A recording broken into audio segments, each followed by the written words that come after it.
I gotta convince myself I don't want it even though I think. Halo, Assalamualaikum warahmatullahi wabarakatuh. Saya Naura, Prodi D3 Teknologi Laboratorium Medik, semester 4. Pada video kali ini, saya akan menjelaskan tentang pemeriksaan albumin. Albumin merupakan protein plasma terbesar, yaitu sekitar 40-60% dari total protein. Albumin disintesis di hati. Jumlahnya itu tergantung dari asupan protein dan regulasi umpan balik level albumin plasma. Molekulnya tidak mengandung karbohidrat dan disimpan di dalam parenkim hati. Waktu paruh albumin 15-19 hari. Sejumlah kecil albumin difiltrasi glomerulus dan seluruhnya diabsorpsi oleh sel-sel tubulus proksimal. Lalu didegradasi oleh enzim-enzim lisosom menjadi fragmen-fragmen, kemudian dikembalikan ke sirkulasi dengan berat molekul yang lebih rendah. Albumin mempunyai berat molekul 66.000 dengan pH isoelektris albumin antara 4,0 dan 5,8. Pada pH 7,4, albumin bersifat anion dengan lebih dari 200 ion negatif untuk tiap molekulnya. Albumin mengikat dan melarutkan berbagai jenis senyawa seperti bilirubin, kalsium, dan asam lemak rantai panjang. Albumin mengikat logam berat yang beracun seperti obat-obatan. Oleh karena itu, turunnya konsentrasi albumin darah mempunyai efek yang berarti terhadap farmakokinetik. Fungsi utama albumin adalah menjaga tekanan onkotik plasma, transport dan penyimpanan berbagai jenis ligan, dan sebagai fungsi sumber asam amino endogen. Albumin dipakai sebagai petunjuk kelangsungan hidup dan perawatan baik bagi pasien dialisis maupun transplantasi ginjal. Ini adalah untuk mengetahui teknik cara menggunakan spektrofotometer dan untuk mengetahui interpretasi hasil dari tes albumin. Fungsinya adalah mempertahankan tekanan onkotik plasma agar tidak terjadi asites. Yang kedua, antiinflamasi. Yang ketiga, inhibisi agregasi trombosit. Yang keempat, memiliki efek antikoagulan dalam kapasitas kecil.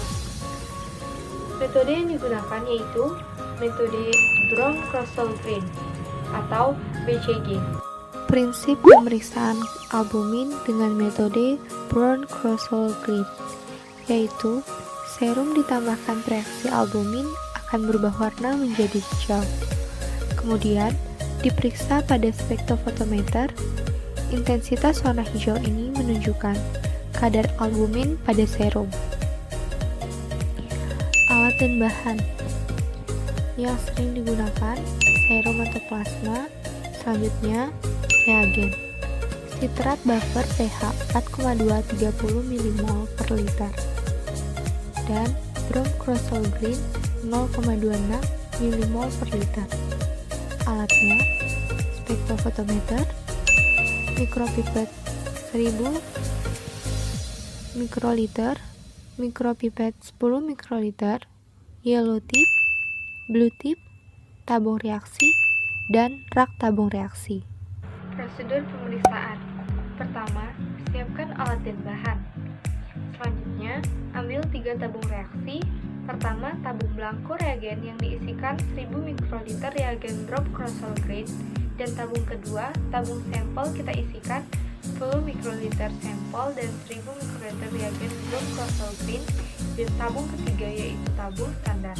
Kita isikan larutan standar 10 mikroliter dan reagen 1000 mikroliter.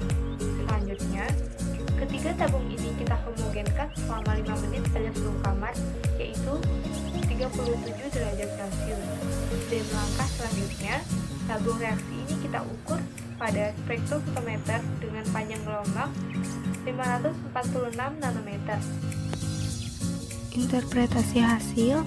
Nilai normal albumin dalam darah yaitu orang dewasa atau tua 3,5 sampai 5,0 gram per dl, anak-anak 4-5,9 gram per dl, bayi 4,4-5,4 gram per dl, dan neonatus 2,9-5,4 gram per dl.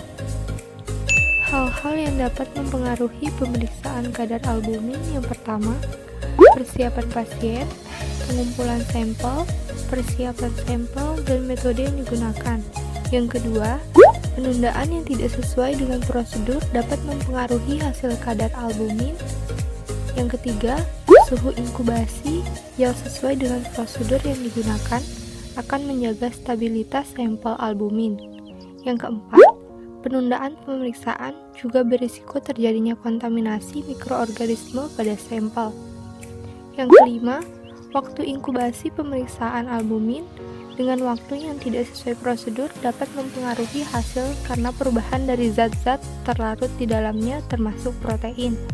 Yang keenam, pemipetan yang kurang tepat pada pemeriksaan juga dapat mempengaruhi hasil kadar albumin.